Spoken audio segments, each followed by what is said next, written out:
back to Choose Your Own Path. So I don't know what happened. I lost all my video clip on painting my sword. Don't ask me. So this is what happened. Maybe it just didn't record.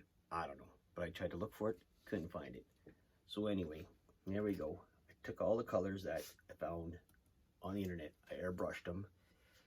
Some of it is acrylic, like the blacks. I didn't want to get in there with the acrylic, with the spray, sorry, the airbrush. It's just a bit hard. I'd have to mask everything off. I figured this is just as cool. So you can see the different colors to it. It's sort of shining and not shining. That's what I wanted. That's how I made it. So yeah, here we go. Aya Thundera, and that's the Thundercat symbol. I don't know. What do you guys think? It's pretty cool. It's pretty solid.